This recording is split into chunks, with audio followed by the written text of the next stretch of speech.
কিনা হয় এবং বিগত দিনে যেভাবে যাচ্ছে তাই করে সব কিছু অনেক মানে তাদের খেয়াল খুশি মতো করেছে এরকম যাতে না হয় চুলচেরা বিশ্লেষণ করে সব কিছু করার জন্য তিনি পরামর্শ দিয়েছেন।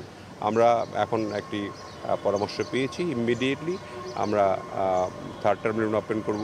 আমাদের 2-3 মাস পরে আমরা কক্সবাজার এয়ারপোর্টকে ইন্টারন্যাশনাল এয়ারপোর্ট ঘোষণা করে সেখানে আমরা চিন্তা করেছি মাননীয় প্রধানমন্ত্রী দিয়ে ওপেন করাবো সেটা এবং সেখান থেকে যাতে আমরা একটা ইন্টারন্যাশনাল ভাইব আমরা পাই যে যাতে করে আমাদের এয়ারপোর্টের অবস্থা খুব খারাপ। আপনি দেখেন গত 20 বছরে কোনো কাজ হয় নাই ঠিক মতো।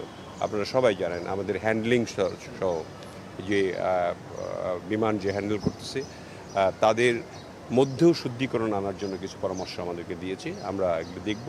আমাদের মন্ত্রীও ছিলেন, আমরা আলোচনা করেছি এবং আমরা একটা সিদ্ধান্ত গ্রহণ করেছি ইমিডিয়েটলি অ্যাক্ট করার জন্য এবং আমরা বোর্ডটা তৈরি করার জন্য। থার্ড টার্মিনাল ওপেনিংয়ের কোনো ডেট ফিক্সড হয়েছে?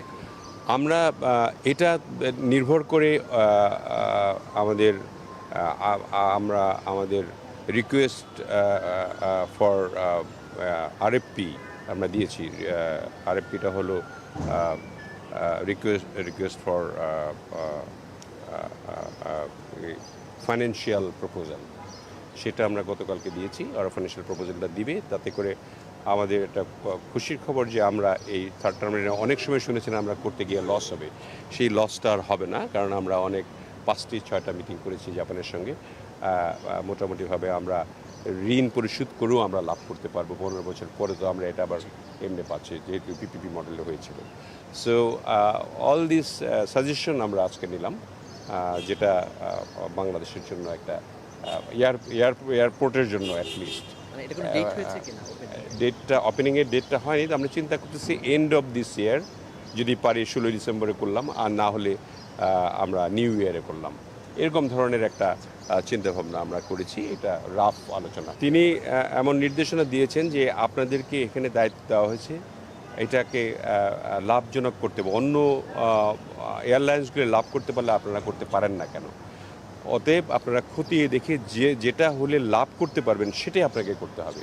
এবং আমাদের এখানে অনেক আগে দুর্নীতি হয়েছে, সেগুলি খতিয়ে দেখছি আমরা একটা কম্প্রিহেন্সিভ প্রপোজাল তৈরি করছি যে কি অসুবিধাগুলো ছিল সেগুলিকে দূরীকরণ করার জন্য একটা কঠোর পদক্ষেপ নিতে হলেও আমরা নিব এবং নিয়ে আমরা এই আপনাদেরকে আশ্বস্ত করতে পারি যে বিমান আর লস করবে না, বিমান প্রফিটেবল থাকবে।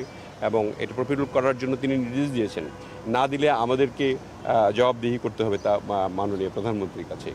সো আমরা মনে করি যে উপদেশগুলি পেলাম, আমরা আজকে নির্দেশনা পেলাম, সেইভাবে কাজ করলে অবশ্যই বিমান একটা লাভজনক প্রতিষ্ঠানে পরিণত হবে। আমাদের প্রায় কমপ্লিট হয়েছে, কিছু কাজ বাকি আছে, শুধুমাত্র ওই রানওয়েটার, এটাও প্রায় শেষ। খুব শিগগিরই আমরা এটা ওপেন করতে পারি, হয়তো আমাদের বাজেট অধিবেশনের পরে আমরা এটা ডেট ফিক্স করব, তারপরে এটাকে ওপেন করব। এবং আমরা ফ্লাইটগুলো চালাবো। আমাদের অনেকগুলি রুট আছে খালি, আমরা যদি বিমানগুলি আনতে পারি, আমাদের এই স্লটগুলি আমরা যদি সম্পূর্ণ ফিল আপ করতে পারি, বিমান একটা বিশাল প্রফিট করতে পারে।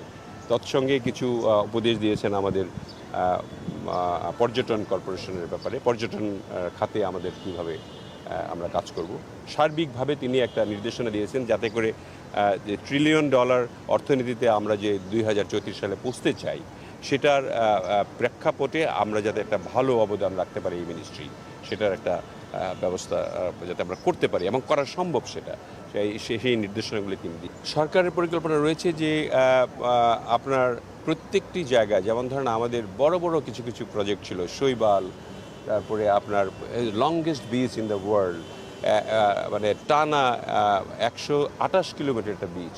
এই বিচটাকে যদি ইন্টারন্যাশনাল মানের করা যায় এবং মানুষ যাতে সারা পৃথিবী থেকে বুঝে যে সবচেয়ে লংগেস্ট বিচ কোথায়, এটা বাংলাদেশে অবস্থিত, এবং সেখানে সেটাকে মানে বিদেশিদের জন্য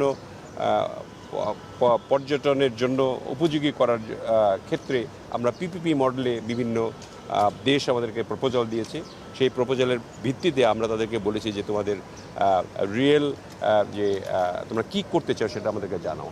আমরা এটাকে মডার্নাইজ করতে চাই, পৃথিবীর বুকে যে জানাতে চাই শুধু আমাদের কক্সবাজার নয়, সুন্দরবন, কক্সবাজার, কুয়াকাটা এবং আমাদের বান্দরবনের যে হিলগুলি আছে, যেমন ধরেন দার্জিলিং যাই আমরা, এই হিল ট্র্যাক্সের অনেকগুলি হিল আছে অত উঁচায় যেখানে মেঘ ছুঁয়ে যায়। সেই ক্ষেত্রে আমরা যদি এরকম পিপিপি মডেলে আমরা যদি ইনভেস্টর পাই তাদেরকে আমরা দিব। আমরা অ্যালাইন করেছি বিডার সঙ্গে, আমরা ফরেন মিনিস্ট্রির সঙ্গে আমরা খোঁজ করছি তাদেরকে এনে এখানে মানে বিশাল সম্ভাবনা রয়েছে আমাদের এই কাজগুলি করার জন্য। তখন দার্জিলিং না গিয়ে বিদেশি পর্যটকরা কিন্তু বাংলাদেশে আসবে এটা দেখার জন্য। এই ধরনের অনেক বড় বড় প্রকল্প নিয়ে আমরা চিন্তা করছি। অ্যাটলিস্ট আমাদের তো বছরখানেক সময় দিতে হবে এগুলিকে এক্সিকিউট করার জন্য। আমাদের 2 মাস হলো সরকার, তো আমাদের 1 বছর সময় দিন, আপনারা দেখতে পারবেন বিশাল লাভজনক অবস্থায় আমরা ফিরে আসবো ইনশাআল্লাহ। প্রজেক্ট ছিল এবং কয়েকশো কোটি টাকার প্রজেক্ট ছিল, সেগুলি আসলে আমরা খতিয়ে দেখছি যে অনেকগুলি প্রজেক্ট ছিল যেগুলি প্রজেক্ট করার মতো নয়, সেগুলি আমরা রিফ্রেশ করে প্রপোজালগুলি নিচ্ছি। Thank you very much. Thank you.